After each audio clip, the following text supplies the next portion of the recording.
नमस्कार बच्चों। आज आपको इस वीडियो में हम समझाने वाले हैं यूपी एमएसपी पे जो हर साल एक पेपर डाला जाता है कि आप लोग अपनी तैयारी चेक कर लें और इस तरह से कुछ लगभग इसी वेट में मतलब सेम पैटर्न आपका रहने वाला होता है। तो आज ये हम आपको मॉडल प्रश्न पत्र समझा रहे हैं 17 2025 2026 यानी 2026 के लिए यूपी एमएसपी मतलब अपनी गवर्नमेंट ने दिया है। क्लास 10th है, विषय हिंदी है, समय 3 घंटे 15 मिनट रहेगा, पूर्णांक 70 रहेगा। ये आपकी इंस्ट्रक्शंस लिखी हुई हैं, आप लोग पढ़ लीजिए स्क्रीनशॉट लेकर, ठीक है। और पहला प्रश्न जो है आपका बहुविकल्पी में दिया है खंड आ। प्रश्न पहला, दूसरा सप्तक प्रकाशित हुआ कब? सन 1943 ईस्वी में, सन 1951 ईस्वी में, सन 1959 ईस्वी में, सन 1979 ईस्वी में। दूसरा सप्तक जो है बेटा स्टार्ट हुआ था सन 1951 ईस्वी, मतलब ऑप्शन नंबर बी बिल्कुल सही है आपका। दूसरा क्वेश्चन है बेटा आपका बहुविकल्पी का, सुमित्रा नंदन पंत की रचना है उर्वशी, पल्लव, साकेत, कात्यायनी। तो सुमित्रा दूसरी वो है पल्लव, ठीक है। ऐसे आप तैयार कर लीजिए बेटा। इसी तरीके का आपका यूपी बोर्ड 2026 का पेपर लगभग रहने वाला इसी पैटर्न में। तीसरा क्वेश्चन है, छायावाद की मुख्य विशेषता है प्रकृति का मानवीयकरण, युद्धों का वर्णन, यथार्थ चित्रण, भक्ति की प्रधानता। तो प्रकृति का मानवीयकरण की ज्यादा बात की गई है, इसमें विशेषता बताई गई है। और आपका चौथा है, मैथिली शरण गुप्त किस युग से संबंधित हैं? मैथिली शरण गुप्त जो है किस युग से संबंधित है? आज आपको हम बताएंगे पत्र की 9 बजे, कल हम आपको बताएंगे ग्रामर में। ग्रामर की जब हम बताएंगे तो उसी में ये सारे युग के बारे में बता देंगे, उसमें आपको ये समझ में आ जाएगा। लाइव क्लासेस चल रही 9:10 पर, आप लोग आया जरूर करें, ठीक है। तो मैथिली शरण गुप्त किस युग के से संबंधित हैं? तो वो आपके द्विवेदी युग के हैं। किससे हैं बेटा? द्विवेदी युग के। ऑप्शन नंबर ए बिल्कुल सही हो गया आपका। फिर देखिए पांचवा क्वेश्चन, केशव को कठिन काव्य का प्रेत किसने कहा? केशव को रामचंद्र शुक्ल ने, ग्रियर्सन ने, हजारी प्रसाद द्विवेदी ने या फिर मिश्र बंधु ने? तो किसने कहा था बेटा? रामचंद्र शुक्ल ने।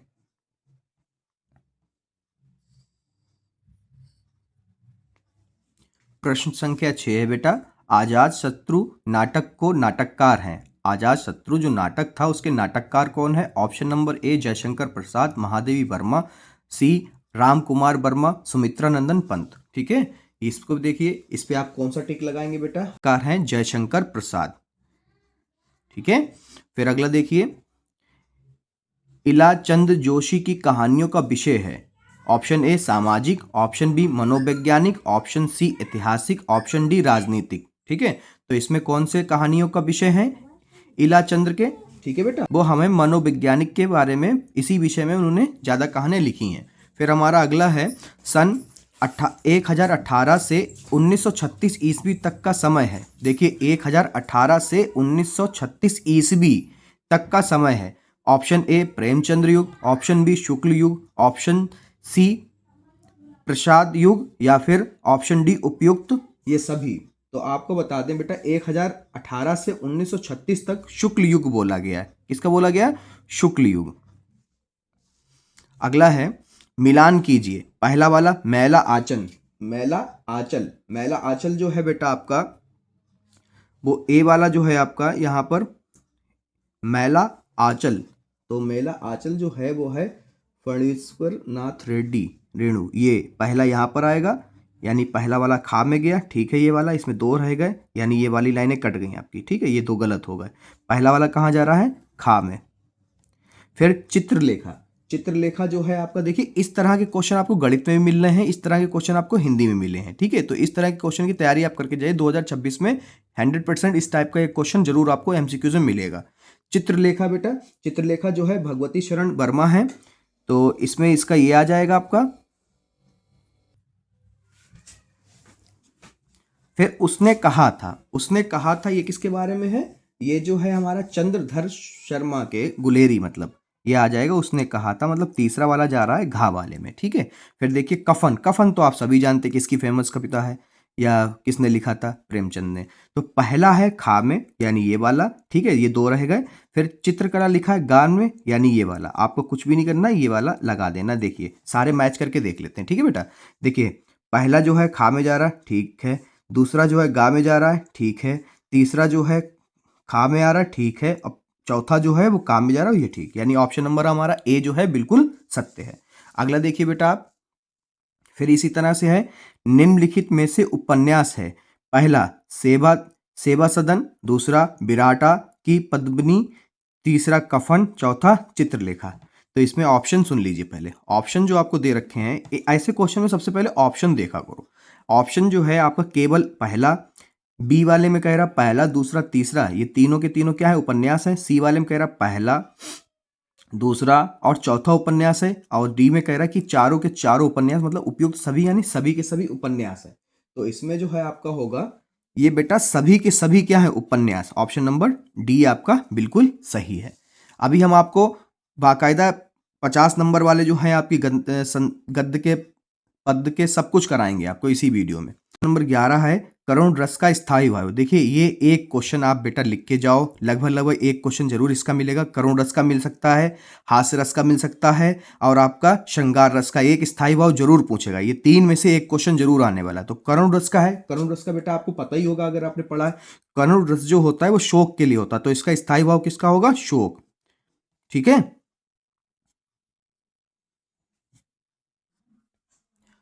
12वां क्वेश्चन है बेटा, देखिए बहुविकल्पी जितने भी आपके इंपॉर्टेंट हैं सब हम आपको पेपर से पहले 18 यानी 15, 16, 17 तारीख को जब लाइव आएंगे तो सारी इंपॉर्टेंट चीज़ें इसी चैनल पे कराएंगे। समय वही रहेगा घर का 9:10। ठीक है। तो 12वां क्वेश्चन पढ़ते हैं। 12वां क्वेश्चन में है, सोहत ओढ़े पीत पट श्याम सलोने गात, मनो नील मणि सैल पर आतप पर्यो प्रभात। उपयुक्त पंक्तियों में कौन सा अलंकार है। देखिए बेटा यहां पर जो है आपका उत्प्रेक्षा अलंकार है। कौन सा है बेटा, उत्प्रेक्षा अलंकार। ठीक है।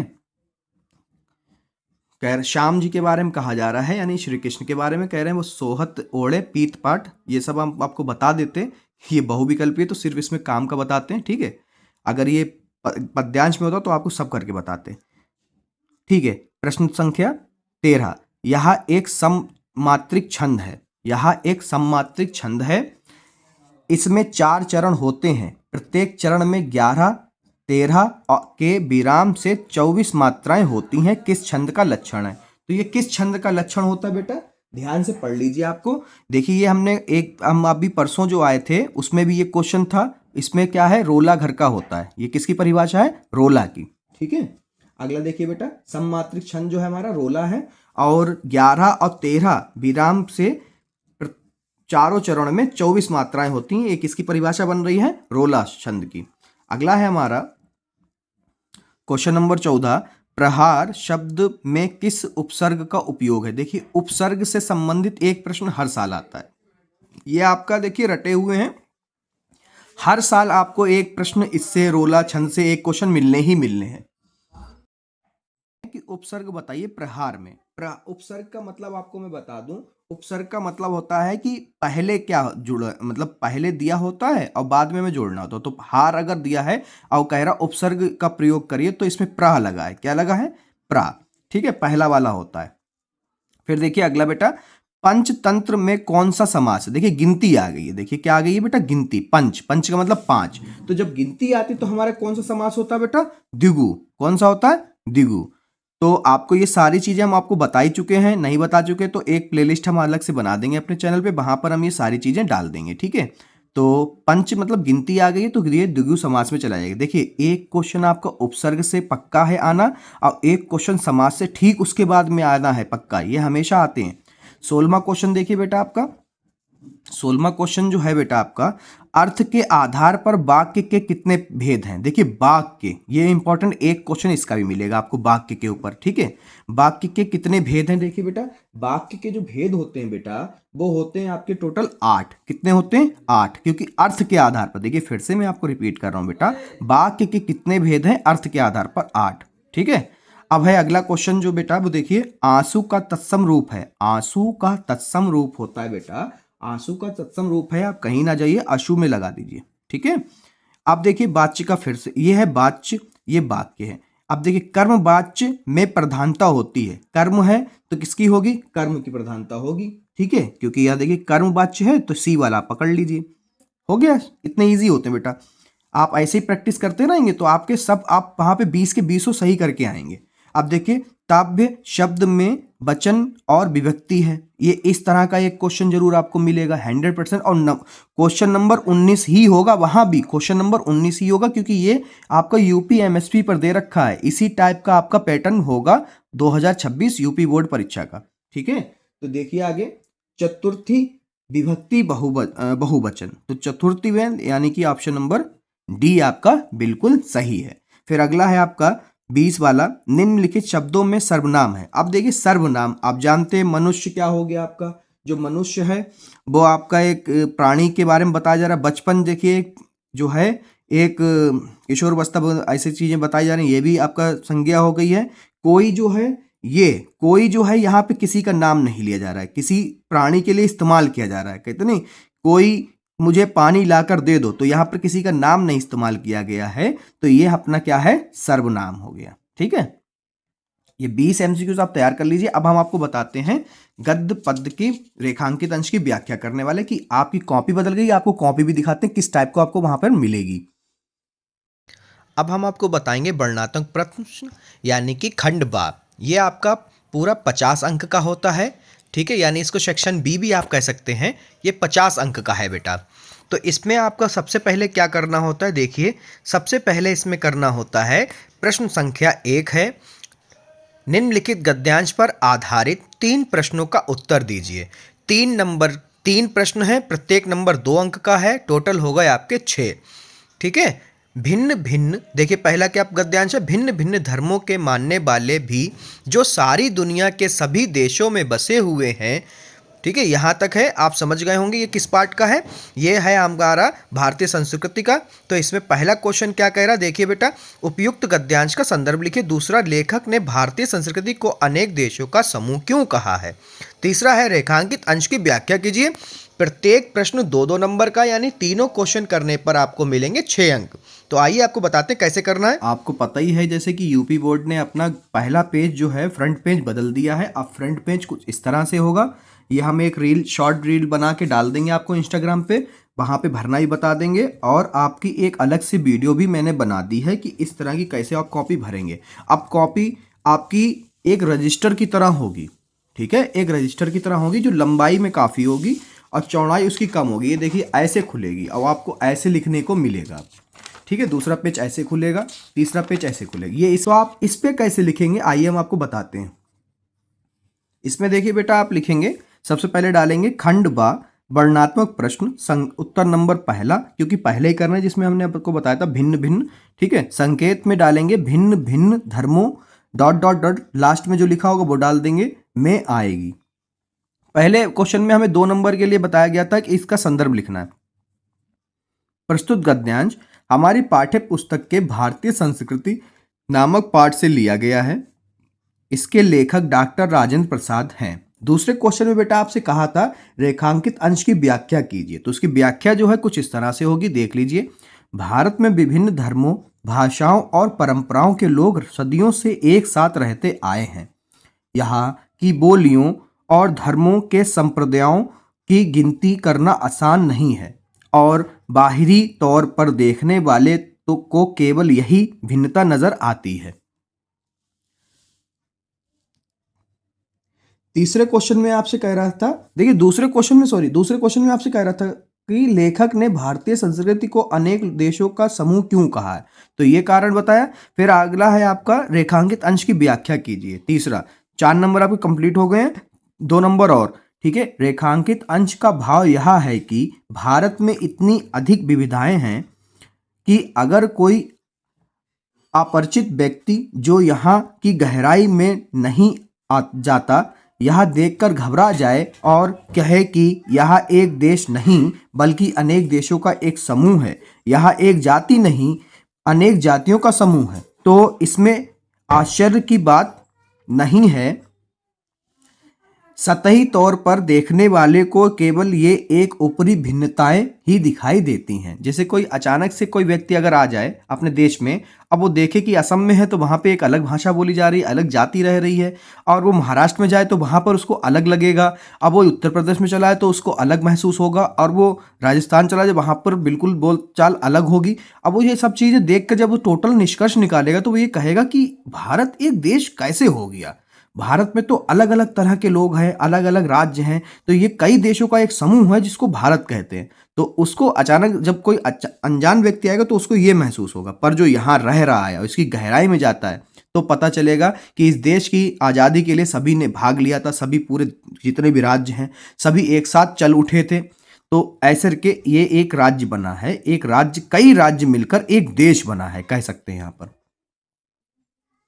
देखिए अथवा में जो है हिंदी में प्रगतिशील साहित्य का निर्माण हो रहा है, ये ऐसर के है, आप इसको स्क्रीनशॉट ले लीजिए, आप खुद ही करेंगे इसका, ठीक है बेटा। हम आपको दूसरा क्वेश्चन बताते हैं क्योंकि वीडियो कुछ लंबी हो जाएगी हमारी, ठीक है। प्रश्न संख्या 2, निम्नलिखित पद्यांश पर आधारित 3 प्रश्नों के उत्तर दीजिए। अब ये पहले गद्य के बताए थे करने होंगे, अब आपको पद्य के करने होंगे। मोर पखा सिर ऊपर रखियो, गुंज की माल गरे परियो रोगी, ओढ़ पिताम्बल ले लकूटी, बन गोधन गवारन संग फिर रोगी। भबा तो सोही मेरो रसवान, सो तेरे गहे सब स्वांग करोगी, या मुरली मुरलीधर की अधारन, धरी अधारा अधरा ना धरोगी। इस तरह से कुछ है ये। आपको प्रत्येक 3 क्वेश्चन दिए हैं, प्रत्येक प्रश्न पर आपके 2 अंक आधारित हैं, ठीक है। पहला है उपयुक्त पद्यांश का संदर्भ लिखिए, ठीक है, लिख देंगे। दूसरा है रेखांकित अंश की व्याख्या कीजिए, ये भी कर देंगे। तीसरा है कृष्ण के वियोग में व्याकुल गोपियों ने कृष्ण की किन लीलाओं का अनुकरण करना चाहा है, किन बातों को कहना या बताना चाहा है। तो चलिए आपको ये सब बताते हैं। अब आप इसमें लिखेंगे प्रश्नोत्तर संख्या 2। क्या लिखेंगे? प्रश्नोत्तर संख्या 2, उत्तर डालेंगे, फिर इसमें लिखेंगे संकेत मोर पखा डॉट डॉट डॉट डॉट अंधेरा ना दरोगी, ठीक है। संदर्भ सबसे पहले कहा था, संदर्भ हेडिंग डालेंगे, फिर उसमें संदर्भ में लिखेंगे बेटा इसमें प्रस्तुत पद्यांश हमारी पाठ्य पुस्तक में संकलित रसखान द्वारा रचित सबया में उद्धृत है, या इसमें लिख सकते हैं से लिया गया है। फिर इसमें बेटा आप लिखेंगे दूसरा क्वेश्चन, ये 2 नंबर आपके पक्के हो गए, रेखांकित अंश की व्याख्या।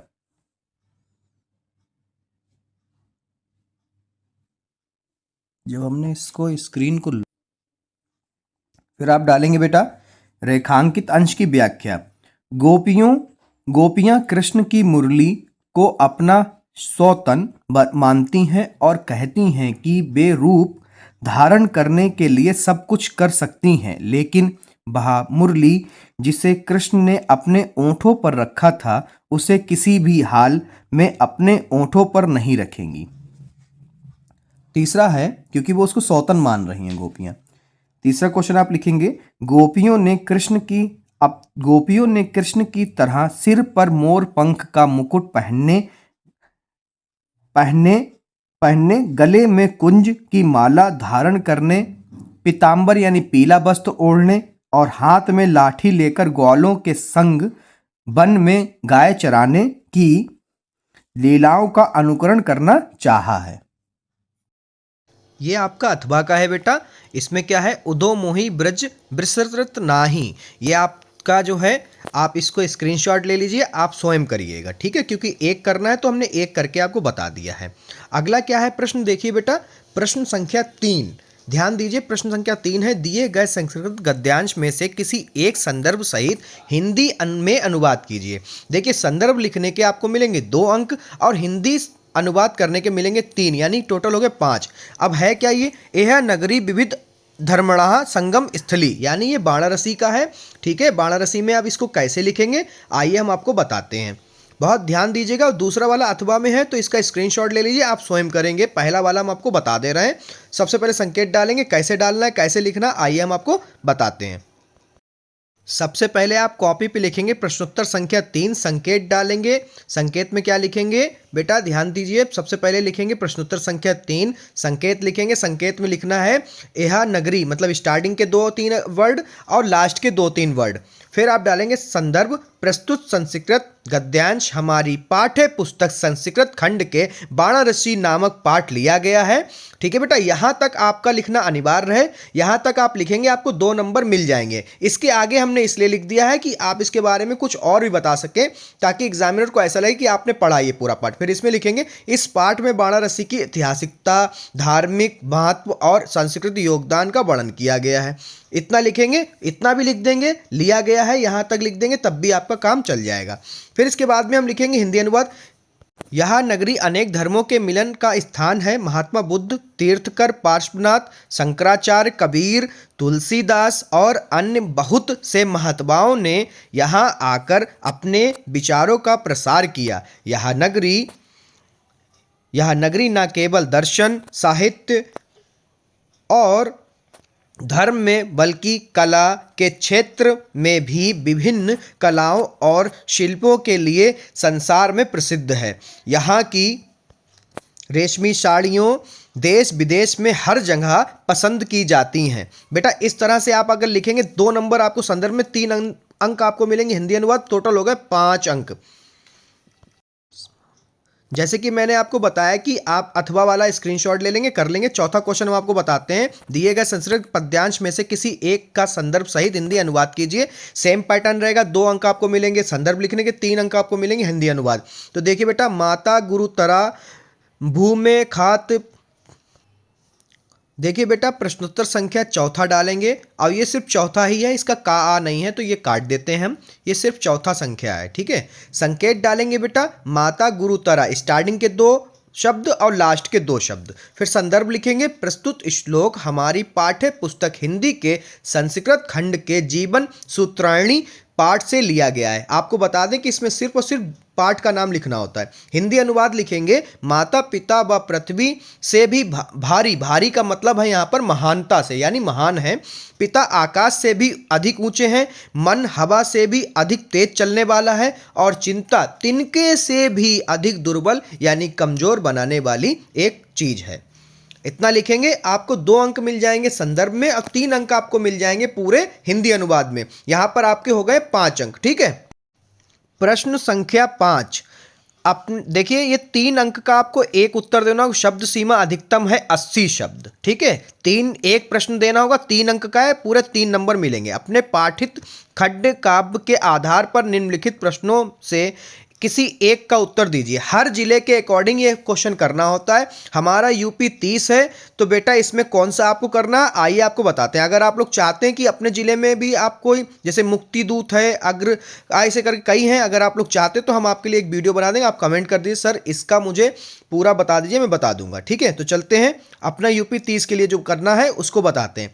देखिए यूपी 30 में जो है बेटा आपको करना होगा अणा वाला क्वेश्चन। ये अणा जो दिख रहा है आपको, ये वाला जिले में हमारे है, हरदोई जिले में जय सुभाष है बेटा। जय सुभाष का पहला क्वेश्चन है, जय सुभाष खंड काव्य के आधार पर नायक का चरित्र चित्रण कीजिए। ये या तो फिर ये वाला क्वेश्चन करो, या फिर अथवा में दूसरा दे रखा है, जय सुभाष खंड काव्य के प्रथम सर्ग का कथानांक करिए, ये लिखिए। तो हम आपको पहला ही बता रहे हैं और दूसरा ही बताएंगे कि अगर आपको दूसरा वहां बदल के मिल जाए तो 2 में से कोई भी आप एक करके आ जाएंगे, ठीक है। आपको करना एक ही है, मगर हम आपको दोनों बता देंगे। देखिए बेटा, आप इसमें लिखेंगे सबसे पहले क्या लिखना है आपको, स्केच से इस्तेमाल करिए, बहुत अच्छा लगता है, हाईलाइट दिखता है। प्रश्नोत्तर संख्या 5, प्रश्नोत्तर संख्या 5 डालेंगे, सुभाष चंद्र बोस का चरित्र चित्रण, ठीक है। इसके बारे में हम आपको बताएंगे। जय सुभाष, ध्यान रखिए बेटा, जय सुभाष खंड काव्य के नायक सुभाष चंद्र बोस हैं। उनका चरित्र चित्रण निम्नलिखित बिंदुओं के आधार पर किया जा सकता है। नंबर 1, महान देशभक्त, उन्होंने अपना सारा जीवन देश की स्वतंत्रता के लिए समर्पित कर दिया था। दूसरा, साहसी और निडर, वे अंग्रेजों के विरुद्ध लड़ाई में हमेशा साहसी और निडर रहे। तीसरा बेटा आपका है दृढ़ निश्चयी और त्यागी, उन्होंने अपने आदर्शों के लिए किसी भी प्रकार का त्याग करने से पीछे नहीं हटे। चौथा आप लिखेंगे कुशाग्र बुद्धि यानी स्मार्टनेस, ये बचपन से ही पढ़ाई में अव्वल थे और उन्होंने कई परीक्षाएं प्रथम श्रेणी में उत्तीर्ण की। ये आपका हो गया है एक क्वेश्चन। अगर आप इसको भी लिख देंगे, कथा ये चरित्र चित्रण है, 3 अंक आपको पूरे मिलेंगे। परंतु हमने जैसे कि आपको बताया कि हम दोनों बताएंगे, तो दूसरा आपका है प्रथम सर्ग का कथनांक। ठीक है, तो प्रथम सर्ग में आपको पता है कि इनके बचपन के बारे में बताया जाता है। तो आइए आपको बताते हैं बेटा। इसमें लिखेंगे सबसे पहले जय सुभाष, यहां से यहां तक लिखेंगे, 3 अंक आपको मिल जाएंगे। जय सुभाष खंड काव्य के प्रथम सर्ग में नायक सुभाष चंद्र के प्रारंभिक जीवन और शिक्षा का वर्णन है। इसमें उनके बचपन की घटनाओं, शिक्षा के प्रति उनकी लगन और उनकी छात्र जीवन में देशभक्ति की भावना के उदय को दर्शाया गया है। यह सर्ग उनके महान व्यक्तित्व की नींव को प्रस्तुत करता है, जिसमें उनके स्वाभिमानी स्वभाव और देशभक्त की प्रजाति या प्रति देश में प्रेम की झलक मिलती है। यहाँ से यहाँ तक आप लिखेंगे, पूरे के पूरे आपको 3 अंक प्राप्त होंगे। छठा क्वेश्चन है बेटा। छठे क्वेश्चन में आपको काव्य है और खा है, 2 चीजें हैं। का मतलब गद्यांश के लेखक का हमें जीवन परिचय देना है। दिए गए लेखकों में से किसी एक का जीवन परिचय देते हुए उनकी एक प्रमुख रचना का उल्लेख कीजिए। शब्द सीमा 80 शब्द हैं। 3 नंबर का जीवन परिचय है, 2 नंबर की उनकी एक रचना देनी है, टोटल हो गए 5। आपको 3 दे रखे हैं, देखिए ध्यान से। पहला है डॉक्टर राजेंद्र प्रसाद, दूसरा है रामधारी सिंह दिनकर, तीसरा है आचार्य रामचंद्र शुक्ल। तो हम आपको बताएंगे आचार्य रामचंद्र शुक्ल का। बेटा प्रश्नोत्तर संख्या 6 का है 3, 2, 5 नंबर में पूछा गया है। जीवन परिचय 3 नंबर में, उनकी एक रचना लिखनी है 2 नंबर में, 5 नंबर हो जाएंगे। सबसे पहले आप ऐसे संक्षिप्त जीवन परिचय बना लेंगे। सबसे पहले बेटा लिखेंगे, उसके बाद में बॉक्स बनाएंगे, वरना आप लोग लिख यहाँ तक देते हो, बॉक्स बनाते तो फिर गलत बनता है। सबसे पहले डालेंगे नाम आचार्य रामचंद्र शुक्ल, जन्म सन 1884 ईस्वी, जन्म स्थान अगोना बस्ती में, पिता का नाम चंद्रबली, मृत्यु सन 1941 ईस्वी, रचना मित्रता, चिंतामणि तथा त्रिवेणी आदि। उसके बाद में आप स्केच से ब्लैक बॉक्स बना सकते हैं इस टाइप का। अब जीवन परिचय आप लिखेंगे कैसे बेटा, देखिए हमेशा एक ही पैटर्न रहता है इन सबका। जीवन परिचय, आचार्य रामचंद्र शुक्ल जी का जन्म सन 1884 ईस्वी में बस्ती जिले के अघोना नामक ग्राम में हुआ था। इनके पिताजी का नाम चंद्रबली मिर्जापुर में कानून गो थे। गणित में कमजोर होने के कारण ये आगे नहीं पढ़ सके। इन्होंने मिर्जापुर के न्यायालय में नौकरी आरंभ कर दी, परंतु यहाँ नौकरी इनके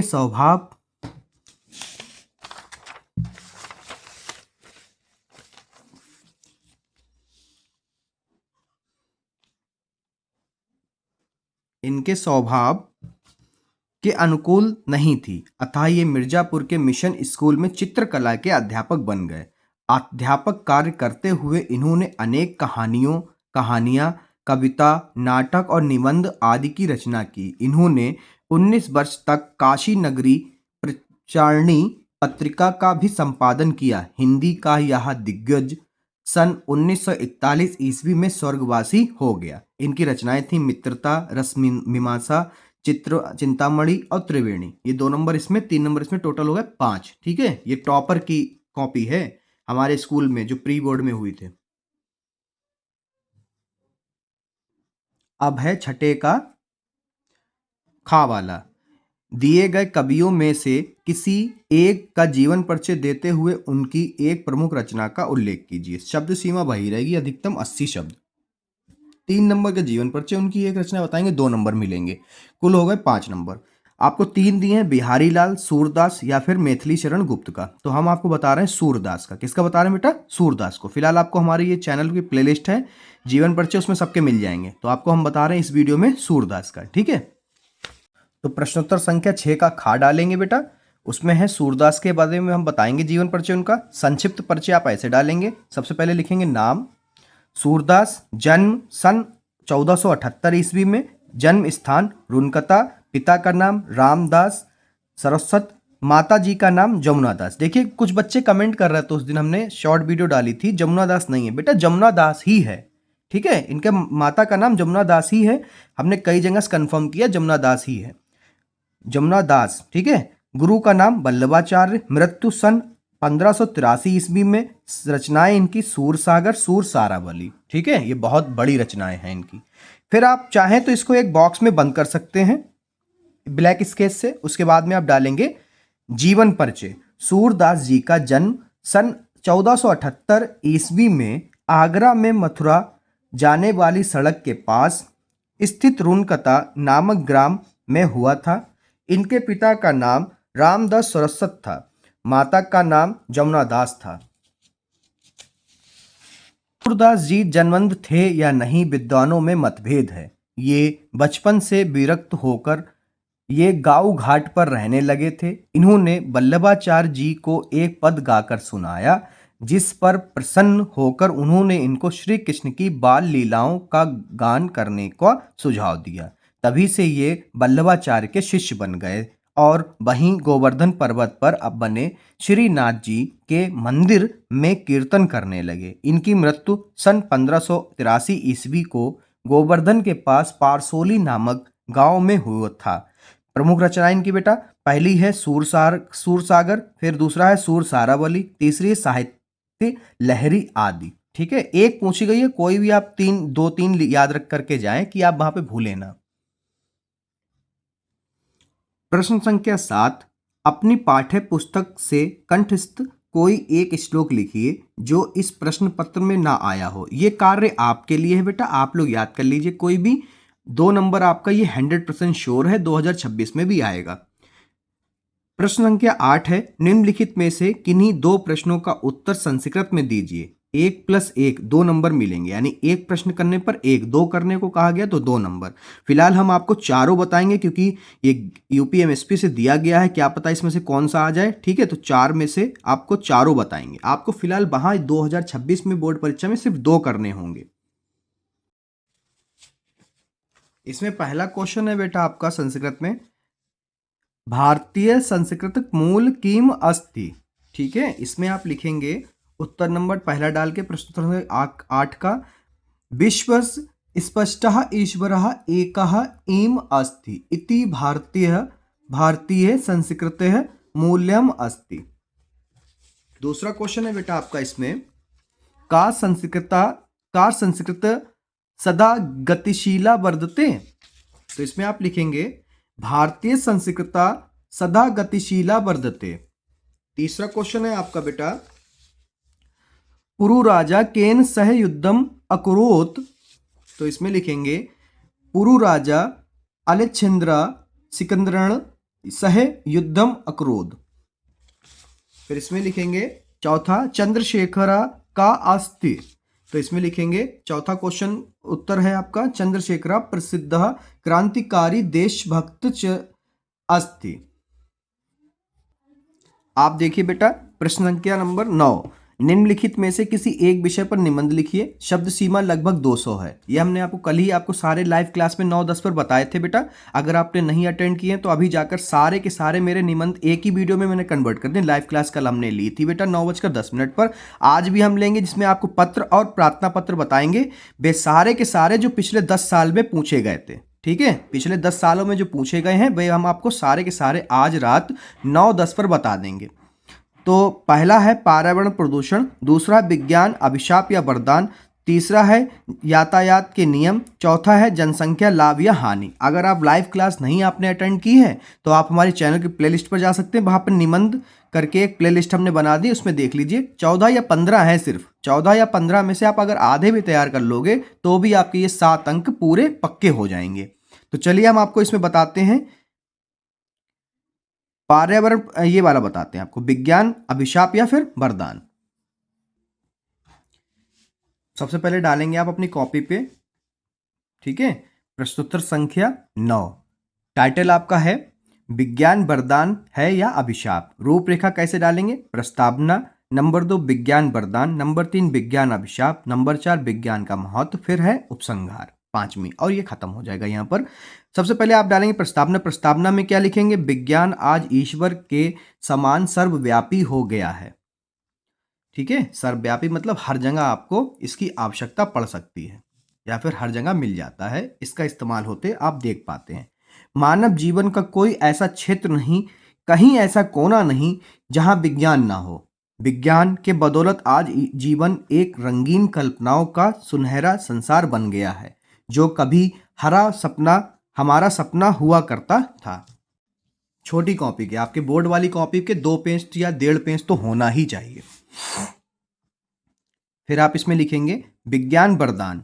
विज्ञान मानव जीवन के लिए वरदान के समान है। वरदान में हम अपनी पसंद की चीज़ें मांगते हैं, परंतु विज्ञान ने आज हमें हमारी सारी समस्याओं का हल कर दिया है। जिस कार्य को करने में महीनों लगते थे, विज्ञान की वजह से वो काम चुटकियों में हो जाते हैं। विज्ञान ने हमारे लिए अनेक प्रकार की व्यवस्था उपलब्ध कर दिया है, अतः हम कह सकते हैं कि विज्ञान वरदान है।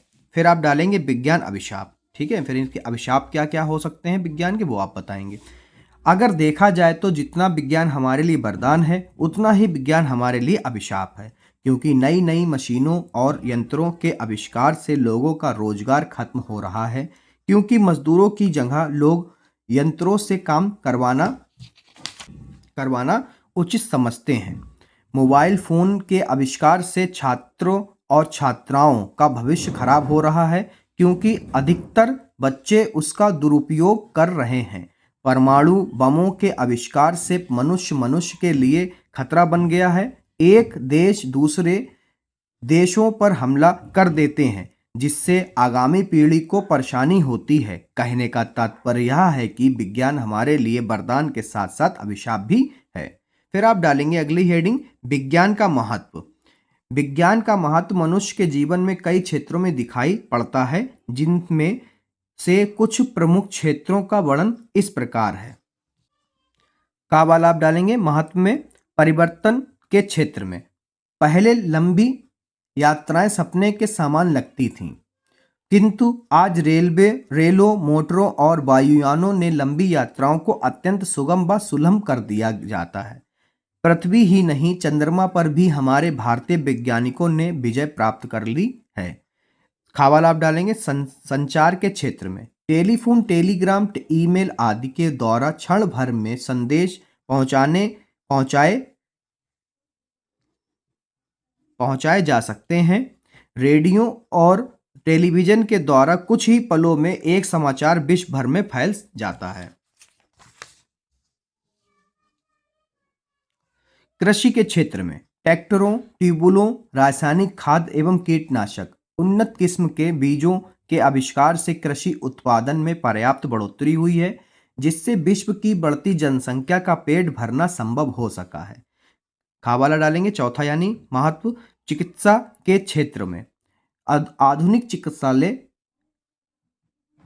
पद्धति इतनी विकसित हो गई है कि अंधों को आंखें और अपंग को अंग मिलना संभव हो गया है।